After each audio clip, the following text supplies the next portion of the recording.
So ayun guys, again, welcome and happy Saturday sa inyong lahat dyan. I hope lahat kayo ay okay lang. Sandali muna, mag-prepare muna ako ng kakainin ng aking anak.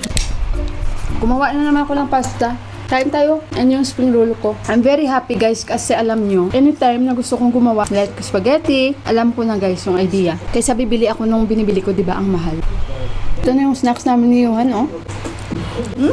Madilim. Ang dilim. Minsan ganyan. Sobrang dilim tapos hindi naman uulan. Hindi ko alam kung babagsak pa talaga pero ang dilim. Pero alam nyo guys, hayaan ko na lang yung mga sinampay ko kasi late ko na siya sinampay eh.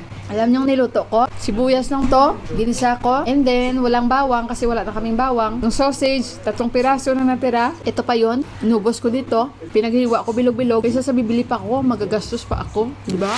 Guys, parang ang lakas ng hangin. Yan oh. Bigla talaga na bumagsak siya. Yung worry ko yung mga nilabahan ko doon sa itaas.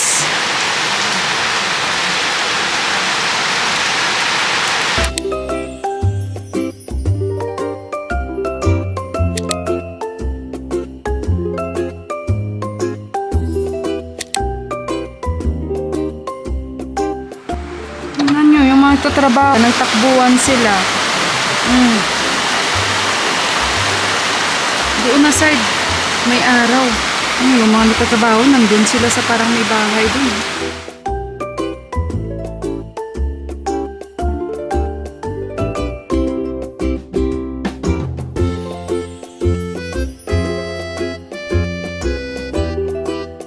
So yun guys, ulan na nga siya. Kalakas nga ng ulan. Mag-inom tayo ng ng green tea. Alam niyo yung green tea ko, kaninang umaga pa yan. Ang ginagawa ko usually sa aking green tea, pag first batch ako na inom, tapos sa hapon, pag mag-snacks ako, i-refill ko na naman siya guys. Kaya tingnan nyo, hanggat hindi nawawala yung kulay guys, hindi ko yan titigilan. Maganda yung green tea talaga guys. Cheers. Ay, cheers, baliktad pala. Cheers, tapos inumin. Yun, tawag doon. Kasi si Prasan talaga nagturo sa akin noon. Sabi niya, cheers! Nag-cheers kami, tapos nilagay ko sa table. Ganon din si Mandira. Kaya sabi niya, pag nag-cheers kayo, hindi dapat ganon. Pag nag-cheers, diretso agad sa bunganga. Ako, nag-cheers ako, tapos nilagay ko sa lamesa. Si Mandira, nag-cheers din siya, nilagay niya rin sa lamesa. Kaya sinabihan niya na hindi dapat ganyan. Which is correct naman talaga. So, nanonood siya ng mga best player ng mga football. Nakas talaga ang ulan. Ay, ko na yung nilabahan ko. Nakas talaga yung ulan, bintana namin. Oh. Alam nyo, may sasabihin pala ako sa inyo guys. Muna tayo. Kwento time muna tayo. Story time muna tayo. Kagabi, mga 12 midnight na, may naririnig kami na parang weird ba? Yung usually, yung tunog na yun, maririnig mo lang siya pag may mga pudya sila, pero never pa namin na-experience na ganong tunog sa midnight, yung 12 midnight, kasi wala namang may mapupudya na ganon. Anak, can you slowly a little bit, anak? So, ayun, salamat, thank you. Tapos, ayun, nung narinig ni Johan, sabi niya, mama, listen, sabi niya. Sabi ko, listen what? Sabi niya, yung sound. Tapos, may narinig nga ako, pero sabi ko baka kako sa pinapanood ko. Kasi nga, may pinapanood akong documentary na from Russia, guys, na yung ginagawa niya is nagcha-charity siya. Dahil may subtitle naman. Tumutulong siya doon sa parang talagang very remote area ng Russia. Tinutulungan niya talaga yung mga mahirap.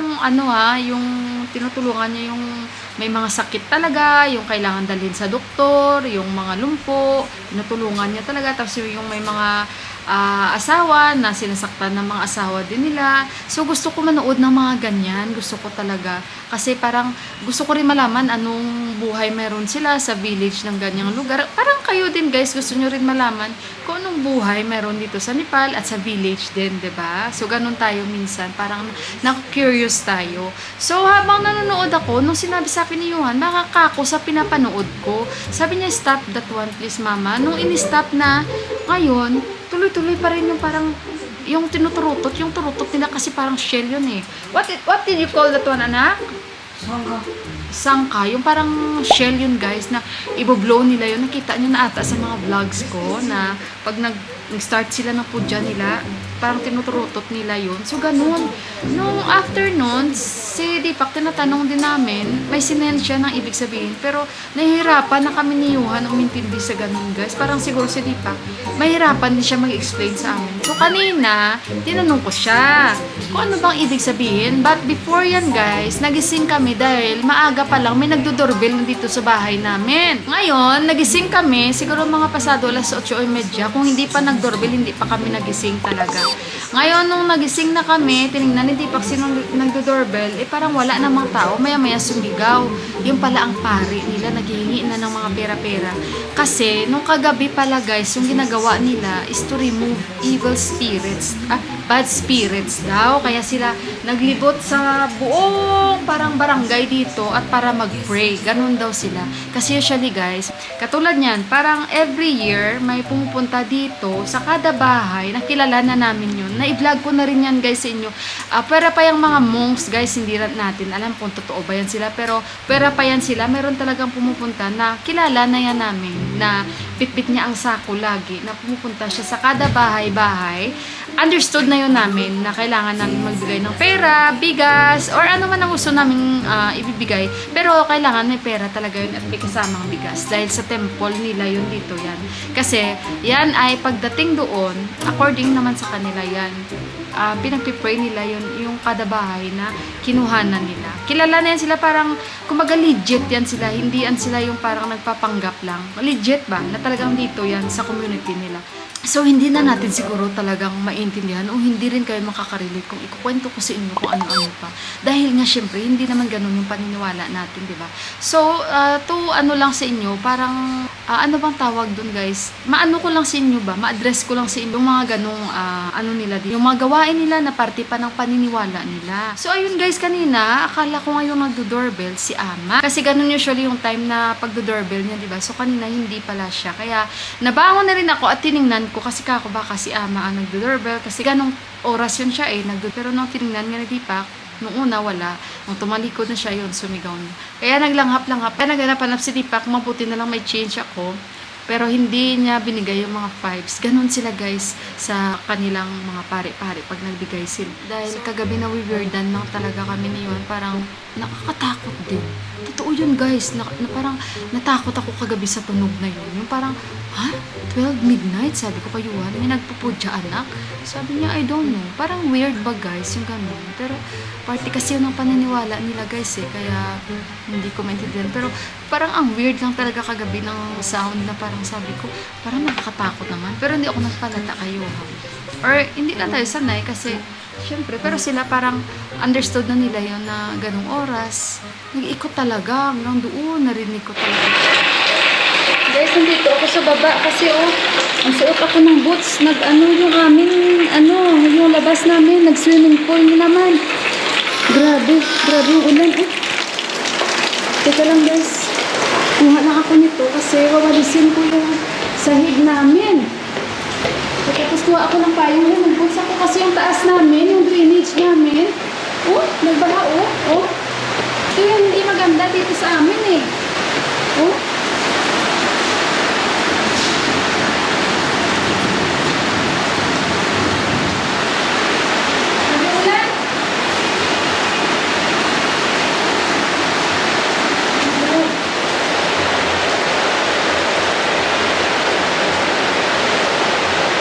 guys, sa ano yung walis ko dito, natatakot pa naman ako sa kidlat.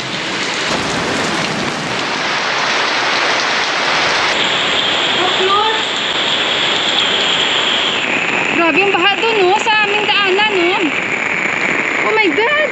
Hala, nag-swimming pool na yung rooftop namin. Oh my God, guys!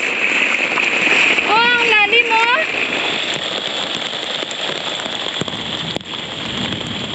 Nasaan yung panty ko?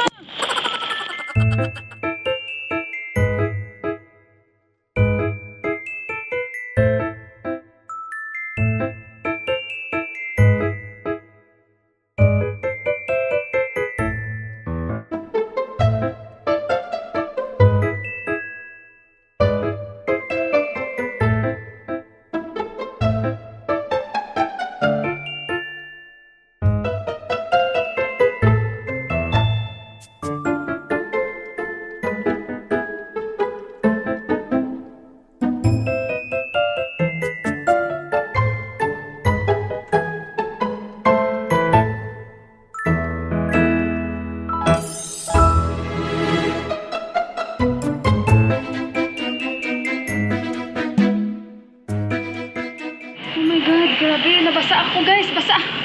Basa ang katawan ko. Grabe yung ulan. Malalim doon sa itaas. Yung mga dahon-dahon kasi nag-block. Magbihis muna ako guys. Balikan ko. So ayun guys, akyat tayo sa rooftop. Umuulan pa. Medyo ano na, konti na yung ulan. Uy, basa talaga yung aking sinampay. Wala na. Kasi kanina parang may dahon na stuck. Ay, mayroon pa rin guys. Mayroon pa rin tubig. Teka lang. Nagaano pa rin siya. Nakachinelas lang tayo. So, nag-continuous pa rin yung tubig. Kasi kanina, grabe, sobrang dami, di ba? Ayan. Yan, wala na konti. Yun, at least. Kaya pag talagang sobrang lakas ang ulan, chinecheck ko yan dito. Walang pag-asa ang aking mga damit, oh. So, ngayon, ako lang ba yung may mga sinampay dito? Yung mga kapitbahay namin? Mayroon din pala, may mga classmate din ako. Kasi bigla, ang buhos, ang lakas. Tingnan nyo, itim pa rin dun banda, oh. May itim pa rin. Kaya may ulan pa rin, eh. Yan. May mga kapitbahay din pala ako na may mga sinampay din sila. Pareho kami siguro talagang ano. Pero ako talagang sadyang hinayaan ko. Pero doon na part, maganda siya. Medyo maliwanag. Yan, oh. Medyo dito maitim. Ulan pa. Pakita ko sa inyo yung aking. O yun guys, nagbihis na tayo. Makapayong ako dito. Si Yuhan ay stress sa aming nilabhan. Ganyan si Yuhan guys. Kaya sabi niya panay, kahit ngayon sabi niya, mama, mga damit natin doon. Sabi ko, anak, wala na tayong choice. Kasi hindi ko naman expect na ganito talaga na yung ulan, ganito talaga lalakas siya. Pero dito banda guys, may mga eroplano ako nakikita. Sandali. Airport kasi yan dyan, eh. May mga naglalanding. Maganda tingnan doon, oh. Hindi ko kasi ma-zoom itong camera ko. May mga eroplano naglalanding. Yung mga ano lang, locals lang, na mga airlines. Hindi naman pwede yung international kasi maliit lang yung airport nila. Hindi yung kasya yan dyan. Matraffic.